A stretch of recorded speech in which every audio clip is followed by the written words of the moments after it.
Zushi could only remain speechless. Finally, the day of the duel between Gon and Hisoka arrived. With the most dazzling entrance, the two contestants appeared in a burst of flames. They stood facing each other. Gon's gaze aroused Hisoka's latent desire for conquest, making him excited in his high heels, his inner thoughts constantly murmuring. After the referee announced the start of the match, Gon launched the first attack, throwing a series of punches, but Hisoka was completely at ease. After a few exchanges, Gon was sent flying by Hisoka several times. However, Gon quickly stabilized himself each time and lunged back at Hisoka. The two of them engaged in a lively back and forth, with their speed so fast that the commentators couldn't even get a word in. Hisoka, with his superior combat power, finally scored a point. Despite the long duration of the fight, Hisoka hadn't moved an inch from his initial position, which irritated Gon upon reflection. Killua, watching from the stands, could clearly see the vast difference in strength between Gon and Hisoka. However, Hisoka was not without flaws. He was overly confident in himself, thinking he was superior. This gave Gon a possible opening to exploit. As Gon rushed towards Hisoka again, he didn't immediately launch a direct attack but instead used various strange feints to probe. By combining feints with real attacks, he could strike more effectively. Gon then lifted a nearby stone slab and kicked it to shatter it, sending numerous stones hurtling towards Hisoka. Hisoka had to fend off these stones with his fists, only to realize that Gon had disappeared. Behind him, Gon emerged from behind a large piece of rubble. Seizing the opportunity while Hisoka was distracted, Gon swiftly punched towards Hisoka's face. Hisoka couldn't dodge in time, and Gon's punch landed solidly on Hisoka's face, causing him to slide backward. As a result, Gon scored 2 points. Hisoka then walked towards Gon with a smile, causing a stir in the audience who eagerly anticipated his counterattack. Unexpectedly, Gon also walked towards Hisoka and pulled out a number plate from his pocket, which happened to be the number 44 that Hisoka had given him earlier. This time, Gon could finally return it rightfully. The past shame had finally dissipated.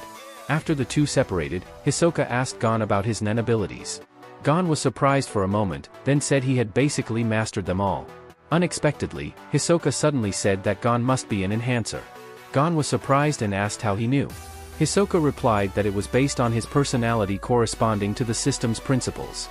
He then pointed his index finger at Gon, indicating that enhancers usually have extremely simple personalities. On the other hand, manipulators like him are capricious and enjoy deceiving others.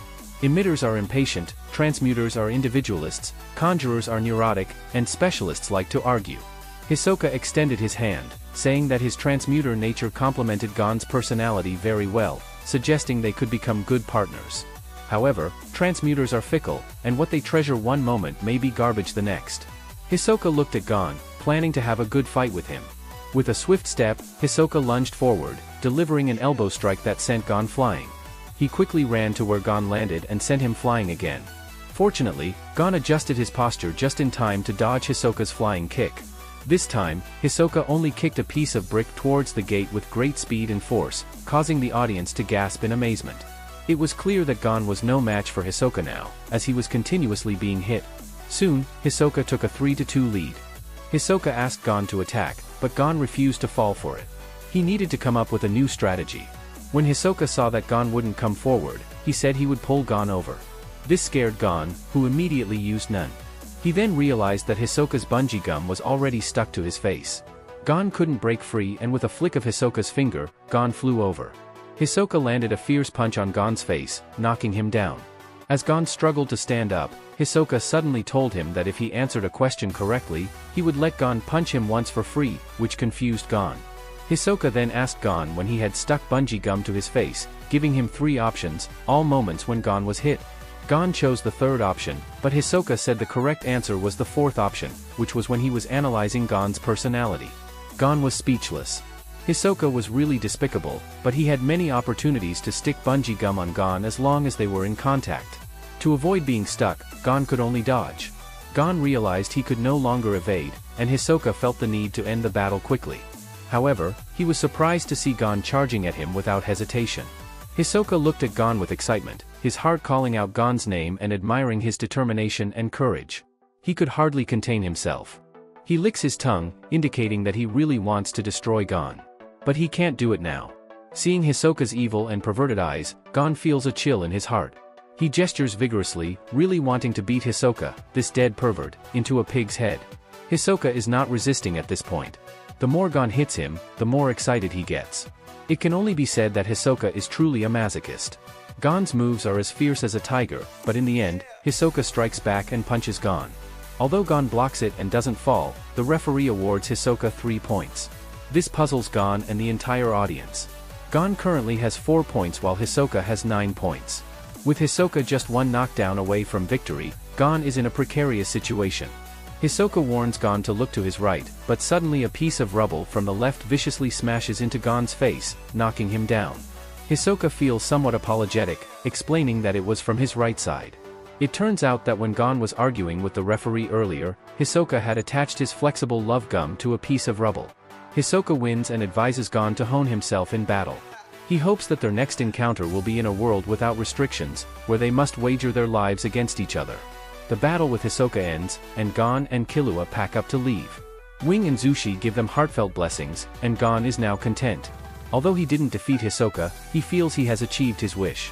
Next, he plans to visit Whale Island to show Aunt Mito and the others his splendid hunter license. Because Killua happens to have nothing to do, so he wants to go see them together. It can only be said that this is really possible. After a battle with Hisoka, Gon did not lose confidence. He brought Killua back to Whale Island, making Aunt Mito and Grandma very happy. They had naturally known Killua from Gon's letters, so they were very enthusiastic about Killua. While Gon and Killua, the 2 best friends, were enjoying their time together, Aunt Mito prepared a table full of delicious dishes. Killua had never experienced such a family atmosphere before. He was very curious about Gon's family's prayers before meals. Family dinners like this feel really good. Gon and Killua ate heartily and quickly finished their meal. Only then did Gon remember that he wanted to show off his hard-earned hunter license to Aunt Mito. Although this thing looks ordinary, it is absolutely invaluable. Therefore, when Aunt Mito tried to fold it, Gon was scared and a little uneasy. After dinner, Gon couldn't stay still. He took Killua to play in the forest without even taking the bento. Aunt Mito, who was hanging out the laundry, felt a little worried. Killua followed Gon aimlessly around the island. They ran through the golden wheat fields, leaped through the dense woods, fished on ancient trees, and then grilled and ate the big fish they had worked hard to catch.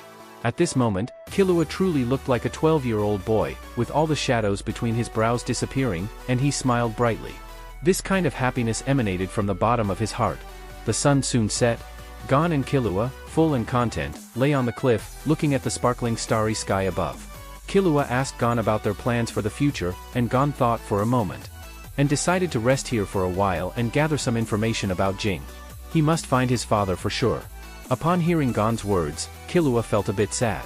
It seemed like he didn't have anything that he must do.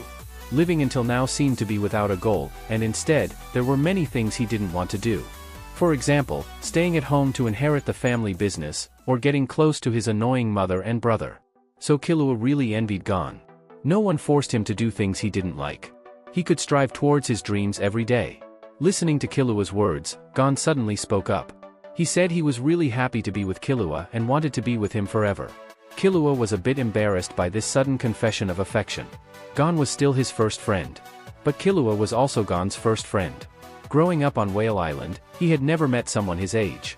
So upon knowing Killua's feelings, Gon suddenly felt very excited. He happily invited Killua to be together in the future, to go to interesting places and see many interesting things together. This bold confession made Killua even more shy. However, because of this, Killua made a decision. Before finding what he wanted to do, he would accompany Gon to various places to find Gon's father. But speaking of this, Killua found Gon's background very strange. He always heard Gon talk about finding his father but never heard him mention anything about his mother. This suddenly made Gon silent. Actually, Gon knows nothing about his mother. He doesn't want to ask or dare to ask. Aunt Mito has been taking care of him since he was born. How can he ask her about his mother's whereabouts? Just searching for Jing's whereabouts has already made Aunt Mito very sad. Gon later told Killua that for him, Aunt Mito is his mother, the best mother. And all these words Gon said were heard by Aunt Mito, who came to deliver lunch boxes. She hid in the dark and tears uncontrollably flowed down. In order to take care of Gon, she really gave everything. At night, when Gon and the others returned home, Aunt Mito handed something to Gon. This was left by his father, asking Aunt Mito to give it to Gon after he became a hunter. Aunt Mito finally decided to have a good talk with Gon about his father's matters. Jing is actually Aunt Mito's cousin. The two grew up together since childhood. But Jing seemed to be a cold and ruthless person by nature. His goals were very clear. At the age of 12, he resolutely left Whale Island. Jing was gone for 10 years. During these 10 years, Jing's father never returned after going out to sea to fish. And Mito's parents also died in an accident. Since then, only Mito and her grandmother were left to depend on each other. 10 years later, Jing suddenly returned holding a baby a few months old. This baby was Gon. After handing Gon over to Mito and her grandmother, he was about to leave, making Mito very angry and unable to accept it. But in the end, she had no choice. Mito once asked who the child's mother was, but Jing didn't say a word. Except for Jing and the author Togashi, probably no one knows how Gon came. However, Gon doesn't mind not having a mother at all. He just holds the square box left by Jing and eagerly asks Aunt Mito to tell more about Jing's childhood. Grandma, with great interest, told Gon about the embarrassing things Mito and Jing did when they were young. At that time, there were no children of their age on the island, so Mito always played with Jing. However, Jing didn't want to deal with Mito and always ran up the mountain. Therefore, it was often Mito who went into the mountains to find Jing, and eventually got lost in the mountains and couldn't find his way home, causing the villagers to shout and search for him in the mountains. But every time, Jing was the first to find Mito. As this happened more often, many villagers thought that Mito and Jing were conspiring to play tricks on everyone. But how could that be possible? Jing wouldn't do that to Mito. In fact, Mito just wanted his older brother Jing to pay attention to her, to come find her like she found Jing. The past is not worth mentioning. Gon, listening to his father's story, couldn't help but be fascinated. Early the next morning, Gon showed the box left by his father to Killua. Gon had been pondering all night, but no matter what, he couldn't open it. Killua also wanted to try, but he strained himself and couldn't open the box. Therefore, there must be a special mechanism inside. Killua had a sudden inspiration, saying that since Jing wanted to give the box to Gon after he became a hunter, the box was likely related to the word hunter. Gon originally thought it was a hunter's license. Then, with Killua's helpless reminder, he infused his Nen ability into the box. Sure enough, the box quickly shattered into iron bars. However, the two didn't expect that there was another box inside the box, with what seemed like a slot on top. Killua picked up the iron bar and found that the patterns on it looked very familiar, remarkably similar to the patterns on the oath rope Wing gave him before. It seemed that the effect of this box was indeed similar to the oath rope. Gon then inserted the hunter's license into the box, and the box opened automatically. Inside lay a cassette tape, a ring, and a memory card. Killua picked up the ring and found that it also had those strange patterns. At this point, Gon decided to listen to the cassette tape first. He put the tape into the player, and before long, Jing's voice came through. Jing congratulated Gon on finally becoming a hunter and asked if he wanted to see him. If not, he should stop the machine. Jing was well aware that he was a terrible father, so it was normal not to want to see him.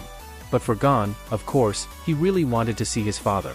The tape continued playing, and then Jing's voice rejecting him unexpectedly came through. Jing said that even though Gon wanted to see him, he didn't want to see him. Gon and Killua were both stunned. However, Jing's voice came through again, saying that he didn't have the face to see Gon because he had completely abandoned his responsibilities as a father in pursuit of what he wanted. He admitted he was not a good person and would immediately run away if he felt Gon nearby. So, if Gon wanted to see him, he should go ahead and catch him, as Gon was also a hunter. After listening to his father's words, Gon's desire to find his father grew stronger, and Killua became interested in Jing as well. This father was indeed a mysterious person. Just as Killua thought the words on the tape had ended and was about to turn off the player, Jing's voice came through again. He mentioned Gon's mother. At this point, Gon suddenly turned off the player. He didn't want to investigate his mother's whereabouts. Since he was young, Gon had always believed that his mother was Aunt Mito. Though not biologically related, she was like a real mother to him, and he wanted to treat her well for the rest of his life. This time the tape was completely listened to. Gon and Killua were planning to leave when they suddenly found the tape rewinding. It turned out that the machine was automatically running due to the thoughts on the tape. This tape not only rewinds by itself, but also automatically presses the record button after rewinding to the end. This is to erase Jing's recording. Gon and Killua wanted to stop the recorder, but even unplugging the power was futile. Killua wanted to destroy the recorder but found that no matter what he did, he couldn't destroy it. So they just watched helplessly as the recorder completely erased Jing. Killua felt that Jing might be trying to avoid revealing his clues. This is a world of Nen abilities. There may be some strange people who can determine the Nen abilities of the recorder through the voice, or determine the location of the recorder through the noise in the recording. Anyway, from this point, it can be seen that Jing is a very cautious person. And now Gon and the others only have one memory card and a ring as clues. Let's not talk about the ring for now. Killua started to study the memory card. Gon was clueless, but the young Master Killua from a wealthy family was very knowledgeable. This is a memory card specially for JS. Gon was a bit confused. What is that? Killua had to enlighten Gon. JS is a game console from 3 generations ago. Those things have long been outdated by the times. However, since Gon and the others on the island are still using cassette tape recorders, it means that this place is not developed. Maybe they can still find an old game console. So Killua went to a toy store and brought back a JS console. He inserted the memory card into the game console and indeed read the contents of the memory card. Killua found that there was only one game record in the card, titled Greed Island. Killua is quite sensible. Just in case, this time he first made a copy of the things in the memory card. While copying, Killua searched online for where to buy Greed Island. But Killua didn't expect that there was no record of Greed Island on the internet. This indicates that the game may be privately made and not for sale.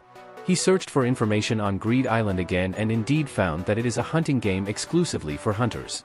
But looking at the price behind, Gon was shocked and couldn't even count 58 billion. Is this price really true? Killua looked and found that a total of 100 sets of Greed Island games have been sold over the years. So, it's true that it's exclusive to hunters. They decided to call the distributor to inquire about the situation. The reply was that this game is already out of print and there are no plans for a reissue. Gon and Killua had no choice but to try to buy it.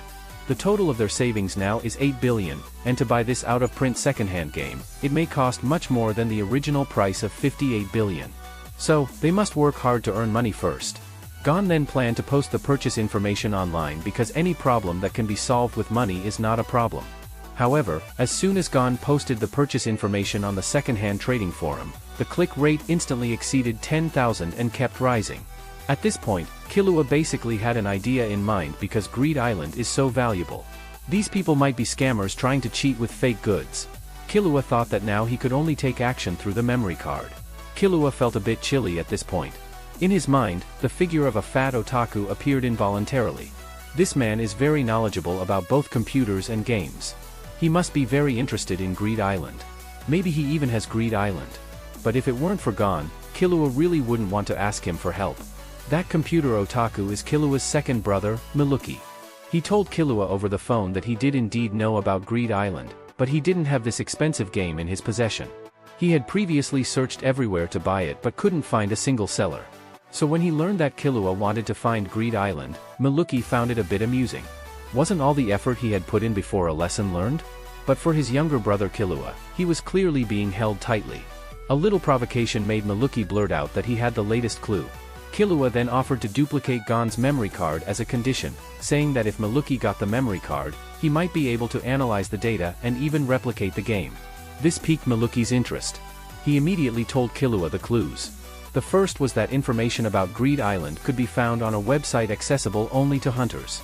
The second was that someone might auction the Greed Island game at York New City Auction. Gon was very excited to hear this news.